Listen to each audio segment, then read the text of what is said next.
Everyone, Mango7 Roll here. How we doing today? Welcome to another episode of Epic 7, and today we get a balance adjustment preview, and I have no idea what to expect from this because I don't know what balance is like right now with all the new Moonlight units. So this is going to be fun to read, and hopefully I understand some of the stuff. There's 7 heroes, 2 artifacts, and let's take a look. So number 1, Blood Moon Haste. Okay.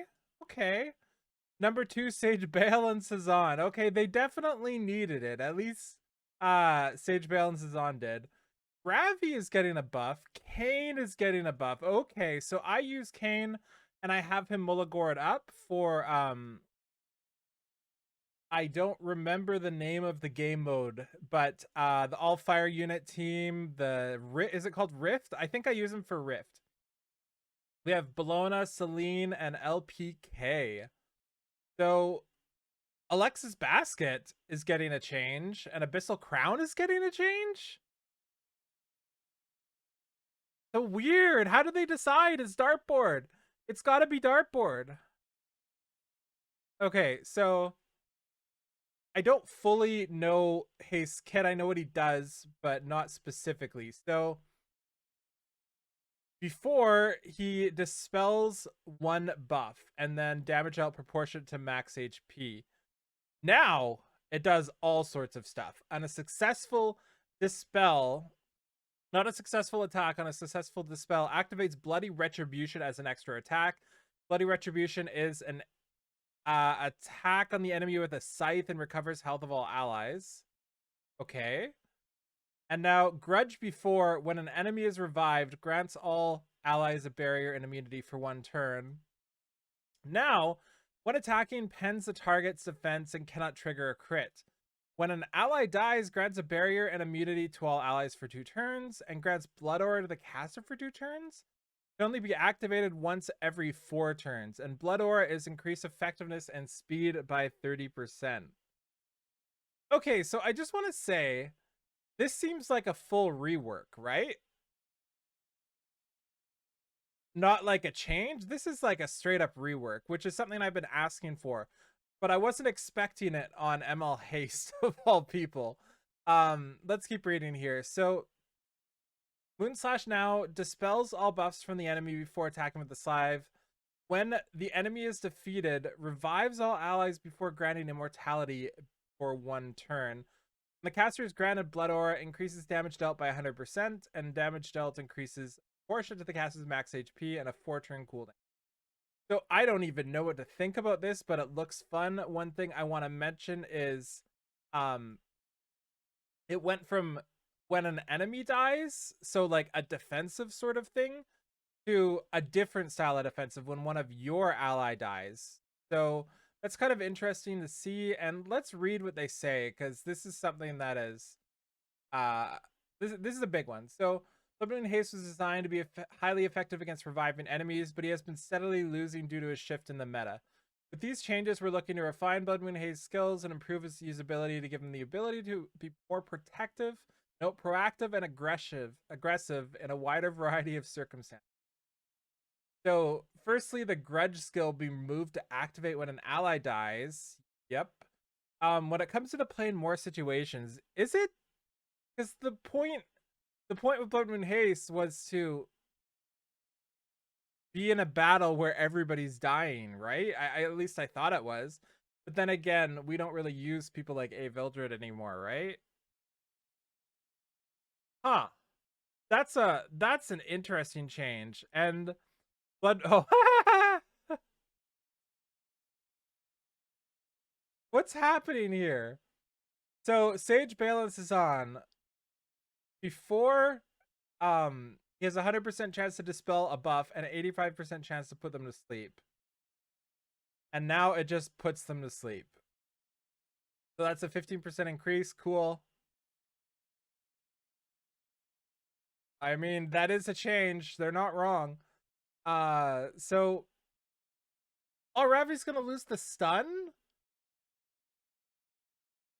Gonna lose the stun and get an always crit. Okay, that could be good.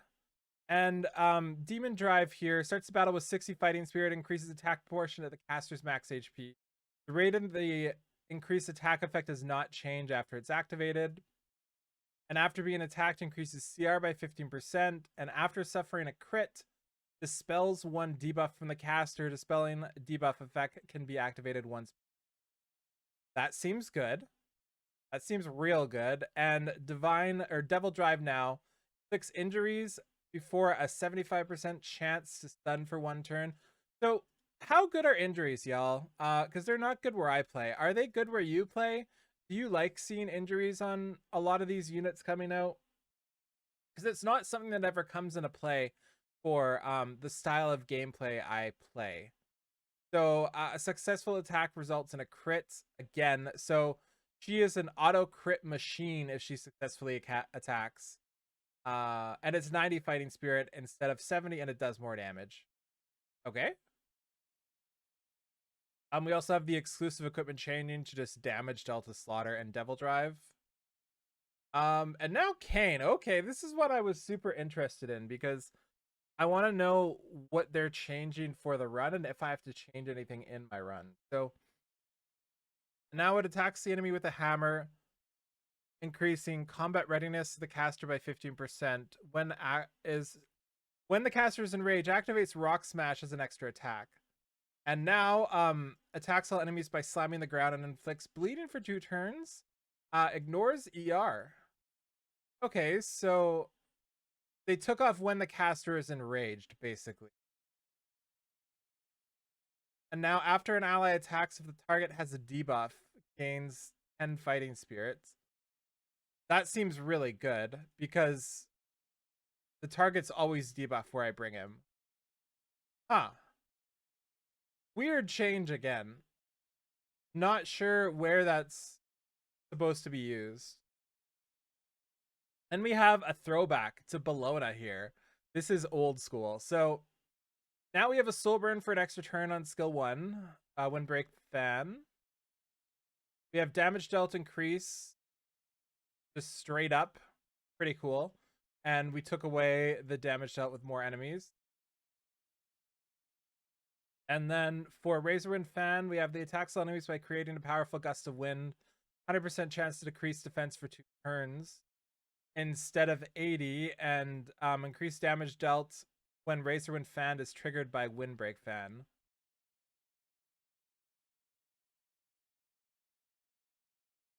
Is that it?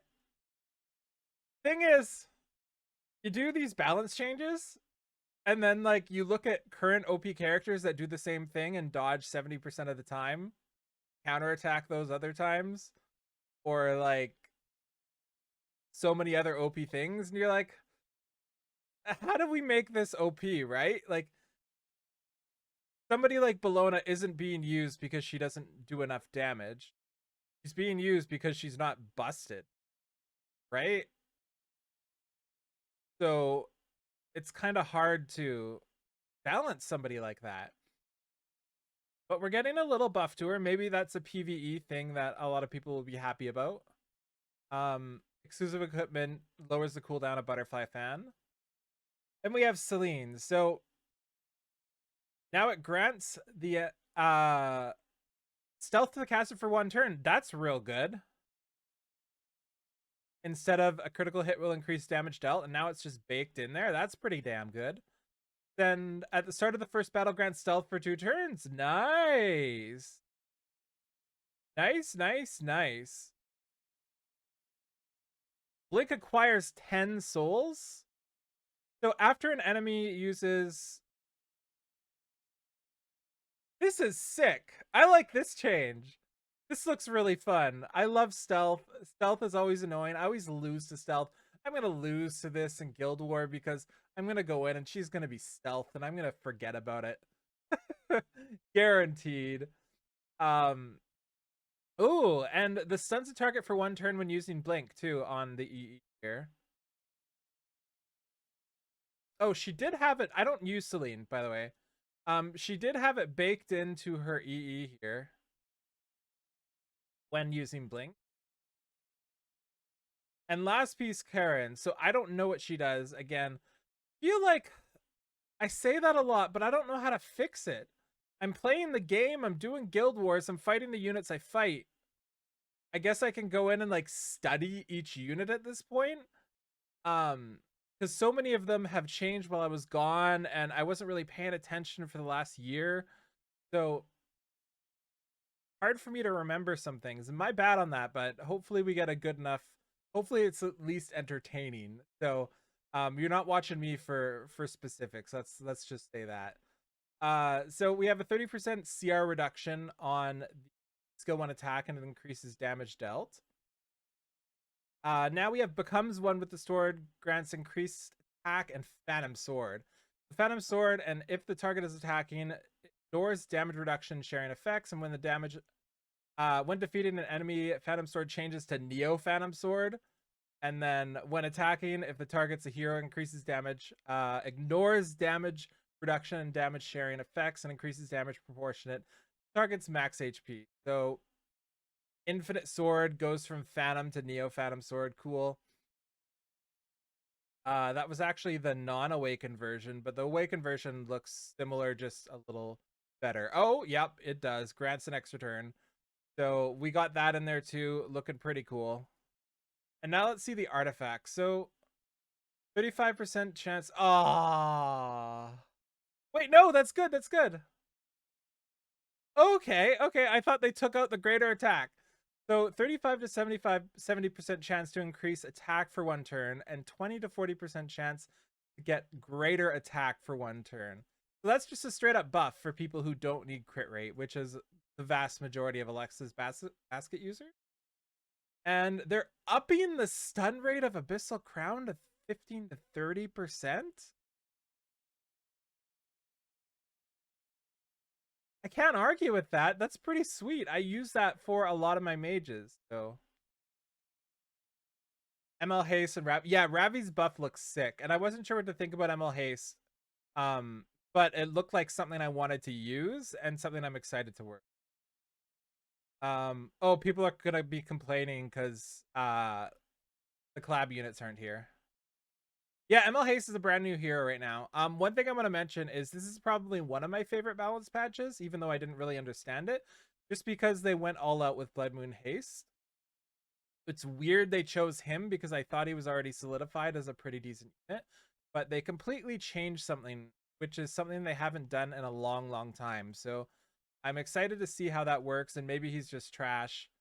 Nice up, still worst collab ever. Mediocre, mediocre, and mediocre. I'm having arousal for ML Haste. Attaboy. I agree. I am also having arousal for Haste. Thank you so much for watching. Feel free to like, comment, subscribe as always, and I'll talk to y'all later. Bye, everybody.